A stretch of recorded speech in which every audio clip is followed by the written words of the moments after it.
विधानसभा निवडणुकीसाठी प्रचाराच्या तोफा आज थंडावल्या. मात्र या प्रचार सभा थंडावण्याआधी रत्नागिरी तालुक्यामध्ये सर्वच राजकीय पक्षांमध्ये एकच गदारोळ पाहायला मिळाला. रत्नागिरी तालुक्यातील भारतीय जनता पक्षामध्ये नाराजी असल्याचा गैरसमज पसरवला जात आहे. प्रत्यक्षात आमचे बूथ प्रमुख, बूथ अध्यक्ष तसंच सर्व पदाधिकारी, कार्यकर्ते एक जोमाने महायुतीचं काम करत आहेत.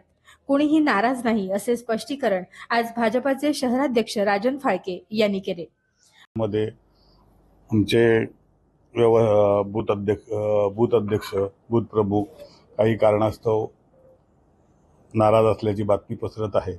परंतु तसं आमच्या पक्षामधील कुठलाही बूथ प्रमुख, कुठलाही बूथ अध्यक्ष नाराज नाही आहे हे मी पहिल्यांदा शहराध्यक्ष म्हणून आपल्याला सांगू इच्छित आहे. सोशल मीडियावरती उगाच जे काय फिरतंय बूथ प्रमुखांचा, आता कोण फिरवणार? विरोधक फिरवत असतील कदाचित. हा एक काय दुसरा खोटा नरेटिव्ह सेट करण्याचा विषय असेल शेवटच्या 2 दिवसामध्ये किंवा 1 दिवसामध्ये. परंतु आता जर आपण बघितलं असाल आपल्यापैकी पण प्रतिनिधी रॅलीमध्ये सर्व होते.